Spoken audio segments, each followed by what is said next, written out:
एक भिखारी किसी स्टेशन पर पेंसिलों से भरा कटोरा लेकर बैठा हुआ था। एक युवा व्यवसायी उधर से गुजरा और उसने कटोरे में 50 रुपए डाल दिए, लेकिन उसने कोई पेंसिल नहीं ली। इसके बाद वह ट्रेन में बैठ गया। डिब्बे का दरवाजा बंद होने ही वाला था कि अधिकारी एकाएक ट्रेन से उतरकर भिखारी के पास लौटा और कुछ पेंसिल उठाकर बोला, मैं कुछ पेंसिल लूंगा। इन पेंसिलों की कीमत है। आखिरकार तुम एक व्यापारी हो और मैं भी। उसके बाद वह युवा तेजी से ट्रेन में चढ़ गया। कुछ वर्षों बाद वह व्यवसायी एक पार्टी में गया। वह भिखारी भी वहां मौजूद था। भिखारी ने उस व्यवसायी को देखते ही पहचान लिया।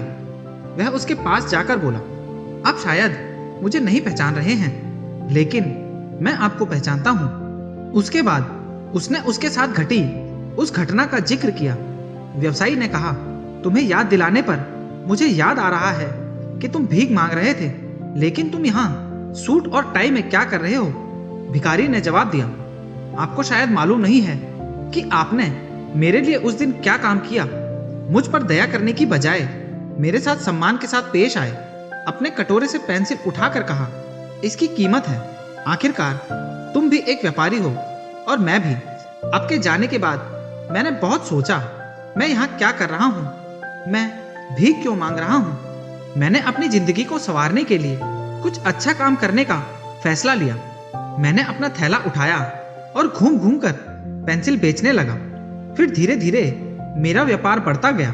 मैं कॉपी किताब एवं अन्य चीजें भी बेचने लगा और आज पूरे शहर में मैं इन चीजों का सबसे बड़ा थोक विक्रेता हूँ। मुझे मेरा सम्मान लौटाने के लिए आपका तहे दिल से धन्यवाद देता हूँ, क्योंकि उस घटना ने आज मेरा जीवन ही बदल दिया। दोस्तों, आप अपने बारे में क्या सोचते हैं? खुद के लिए आप क्या राय स्वयं पर जाहिर करते हैं? क्या आप अपने आप को ठीक तरह से समझ पाते हैं?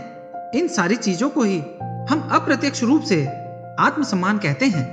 दूसरे लोग हमारे बारे में क्या सोचते हैं, ये बातें उतनी मायने नहीं रखती, या कहें तो कुछ भी मायने नहीं रखती।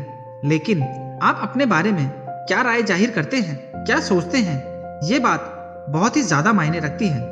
लेकिन एक बात तय है कि हम अपने बारे में जो सोचते हैं उसका एहसास जाने अनजाने में दूसरों को भी करा ही देते हैं, और इसमें कोई भी शक नहीं है कि इसी कारण की वजह से दूसरे लोग भी हमारे साथ उसी ढंग से पेश आते हैं। याद रखें कि आत्मसम्मान की वजह से हमारे अंदर प्रेरणा पैदा होती है, या कहें तो हम आत्म प्रेरित होते हैं। इसीलिए आवश्यक है कि हम अपने बारे में एक श्रेष्ठ राय बनाएं और आत्मसम्मान से पूर्ण जीवन जिएं।